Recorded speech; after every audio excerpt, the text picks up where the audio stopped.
Welcome to the deep dive. Today, we're tackling a question we know a lot of you are mulling over.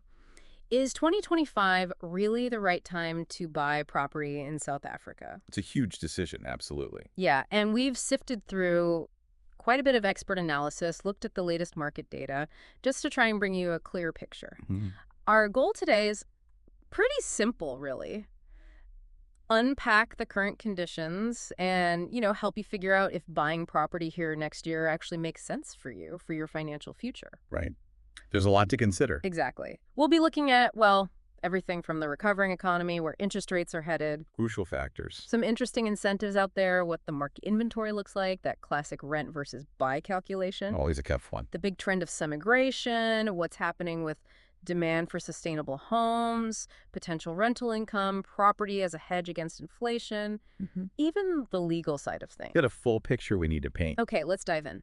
It really is a complex landscape. But what's fascinating is the way several key pieces seem to be falling into place. It could potentially create a very opportune moment for anyone considering, entering the property market in 2025. Okay, let's start with the foundation then. The economy. Our sources seem to point to a more stable economy, maybe a rise in investor confidence, more optimistic GDP forecasts, too. It feels like some pressure might be easing off. Exactly. If you look at the bigger picture, a healthier economy, well, it invariably gives a boost to the property market. Right. As that economic outlook improves and maybe we see a bit more political predictability, the impact is tangible. How so? Well, we're seeing more sellers feeling confident enough to actually list their properties. Okay. And perhaps more importantly for you, the potential buyer, Yeah. is that buyers are feeling a greater sense of financial security. That makes them more willing to commit to big, long-term investments like property. So it's almost a self-reinforcing cycle then, isn't it? More confidence leads to more activity. Pretty much, yeah. And the expectation is that this better economic situation will actually push property values up. That is the prevailing expectation, yes. The analysis suggests 2025 could be a strategically advantageous time to buy, precisely because of this anticipated increase in property values in the coming years. So getting in now could mean benefiting from that upward trend later. Potentially, yes. Yeah. Getting in now could position you well. And interestingly, our analysis suggests that while, overall price growth is expected, certain micro markets, Yeah. places maybe overlooked before, are showing signs of potentially outperforming the broader market, often due to new infrastructure plans. That's interesting.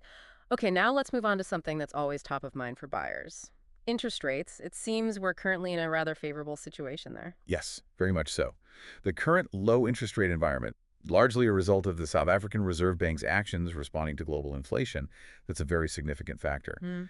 And what's also notable is that banks seem to be actively competing, offering quite attractive home loan packages. This combination is really making the market more accessible for buyers. More accessible. In what specific ways? Like, what does that mean for someone looking to buy? Primarily through lower monthly repayments. Yeah. That directly increases what you can afford, right? Okay. It also leads to a higher likelihood of your bond application actually being approved, opens up homeownership to more people. Sure. And of course, it just increases your purchasing power. Your budget can stretch a bit further in this environment, which, raises an important point for you. How can you best take advantage of this? And the general advice seems to be act sooner rather than later, to maybe lock in those rates before they climb again. That's a crucial piece of advice highlighted in the sources, yeah. Given the potential for future interest rate increases, locking in a good rate now could provide real long-term financial benefits, stability in your mortgage payments each month. Okay, so a more stable market, good interest rates, Yeah. definitely encouraging signs. But what about those trying to buy their very first home? Are there specific advantages for them right now? Absolutely. For those in, say, the low to middle income brackets, the government offers the Finance-Linked Individual Subsidy Program, FLISP. FELP, right? Yeah, this provides financial assistance, basically a cash grant to help first-time buyers. It can reduce their bond repayments or even cover deposit and transfer costs, makes homeownership more attainable. Okay. But beyond just government support, we're also seeing some pretty interesting initiatives coming from property developers themselves. Oh, what kind of initiatives are we talking about? Things like deals that cover transfer costs, maybe lower deposit requirements, sometimes even more flexible repayment schedules. These are becoming more common. Where are we seeing those most. especially in developing areas, places like Midrand, Bolito, some of the smaller towns of the Western Cape too. These can really ease that initial financial burden. Wow. Okay. So if you're a first-time buyer in the right income range, looking in those kinds of areas, you could potentially stack a government subsidy, a developer incentive, and a favorable home loan. Precisely. That combination can lead to really substantial savings for first-time buyers. It makes 2025 look like a particularly good window for them to get into the market. That really does sound like a potential game changer for people who felt locked out before. Encouraging. It is. Now, looking at the supply side, Yeah. what about the number of properties actually available? Is there enough choice out there for all these potential buyers? Well, the sources indicate a positive trend here too, that increasing market confidence we talked about. Yeah. It isn't just encouraging buyers, it's also motivating more sellers to list their properties. Ah. And this increase in the number of properties on the market, well, it's beneficial for you as a buyer in several ways. More options to consider, obviously, but what else? Importantly, it strengthens your negotiating position. Right. With more properties available, you have more leverage potentially to negotiate on the asking price, maybe request additional features, or even influence the occupation date. Reports suggest a noticeable increase in listings expected in 2025, particularly in those sought-after suburbs and lifestyle estates. You mentioned lifestyle estates. Can you just clarify what those typically are? Sure, they're generally residential developments offering a whole range of shared amenities. Things like clubhouses, security, green spaces, often pools, gyms, sometimes even shops or restaurants within the estate. It's about a more holistic living experience. Got it. Yeah. So more choice, potentially better deals. Now, for many people, the core question is always, should I rent or should I buy? What are our sources telling us about that calculation in the current environment?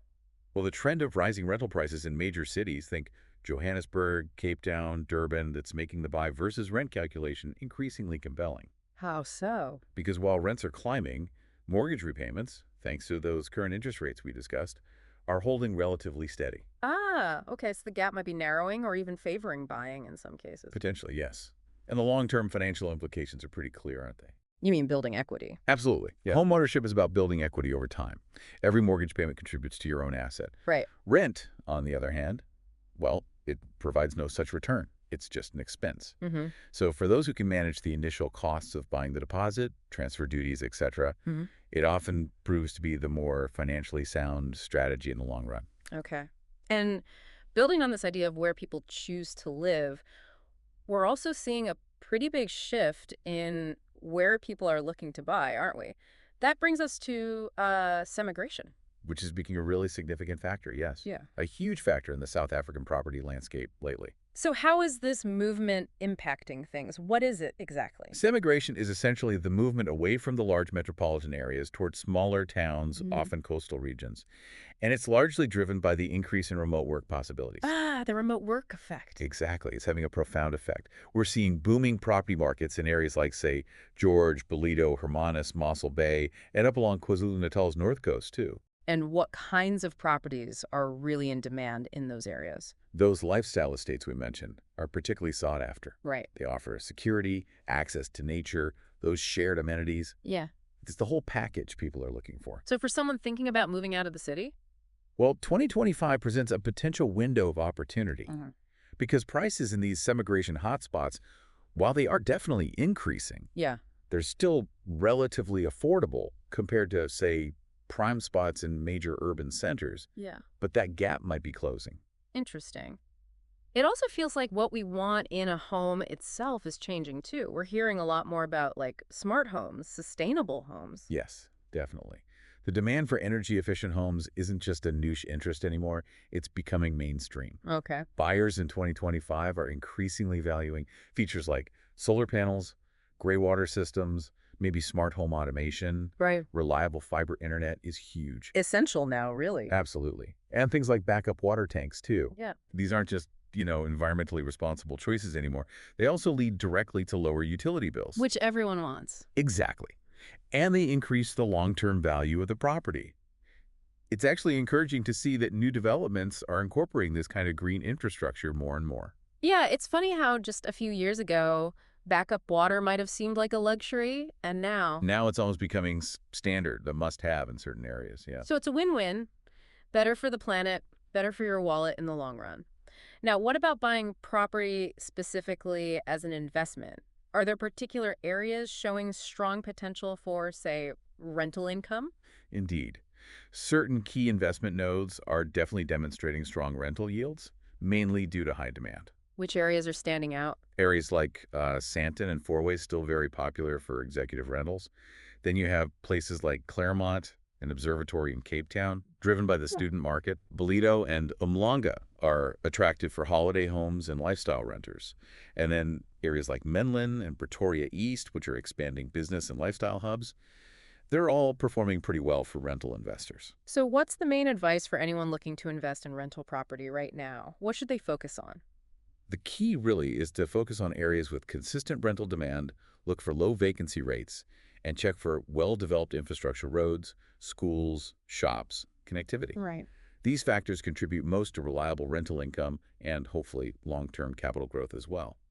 In times of, economic uncertainty, people often talk about property as a safe bet, a hedge against inflation. Is that still the thinking? Does that still hold true in the current climate? Absolutely. Property, especially in areas with good growth potential, continues to act as a pretty reliable hedge against inflation and broader market volatility. Why is that? Well, it offers that dual advantage, doesn't it? It's both an investment asset that can grow in value, and it's a tangible, useful asset you can live in it or rent it out. During periods of global market uncertainty, like we've seen, the inherent value of real estate, of tangible assets, becomes even more apparent to many investors. Okay. And what about the practical side? Buying property in South Africa, is the legal process, the financial process, reasonably straightforward for buyers? Relatively so, yes. Yeah. South Africa has a fairly transparent legal process for property transactions, and financial institutions, the banks, are generally willing to lend to qualified buyers. Mm-hmm. The availability of home loans that can cover up to 105% of the property value for eligible buyers, that can cover bond and transfer costs too, that's a significant facilitator for many. That makes a big difference, covering those upfront costs. It really can. Mm-hmm. Additionally, the property transfer process itself is reasonably streamlined, Right. and there are established legal protections in place for buyers. So while it requires care, it's a navigable process. Okay. And finally, it really feels like, well, what we want from our homes has evolved quite a bit, maybe accelerated by recent years. It seems to be about more than just. You're absolutely right. The period we've all come through has really amplified the importance people place on lifestyle, on security, and on a sense of community. Yeah. And this is clearly reflected in the prominence of those lifestyle estates we keep mentioning in the 2025 property market. Right. It's those amenities again. Exactly. The things they provide, clubhouses, restaurants, maybe fitness centers, parks, sometimes even schools within the estate grounds, they really highlight this prioritization of a more well-rounded living experience. And the demand is there. Oh yes, the increasing demand for these types of properties really underscores this significant shift in what buyers are actively looking for today. So, okay, to sort of pull it all together, it really seems like 2025 is shaping up to be a genuinely interesting time to think about buying property in South Africa. We've got a recovering economy, those favorable interest rates, various incentives popping up. Especially for first-timers. Right. More options on the market, giving buyers more power, the long-term benefits of owning versus renting becoming clearer. Plus those big trends. Yeah, the semigration trend, creating new opportunities in different places, that growing focus on sustainable living, strong rental potential in key areas if you're investing, Property is that inflation hedge. and a supportive legal and financial framework, not to mention those significant lifestyle considerations driving choices. It's quite a list. Precisely. If you find yourself in a financially prepared position, you've done your homework, crunched the numbers, the convergence of these market conditions certainly suggests that 2025 could indeed be a very favorable year Yeah. to make that property purchase. So the decision, as always, is ultimately yours, the listener.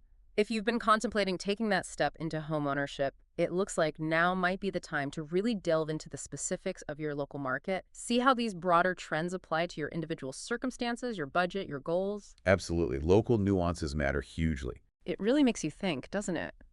about how these evolving priorities where we choose to live, that commitment to sustainability, the kind of community we're seeking, how all that will continue to shape the South African property landscape in the years ahead. A fascinating dynamic to watch. Indeed. Thanks for taking this deep dive with us today.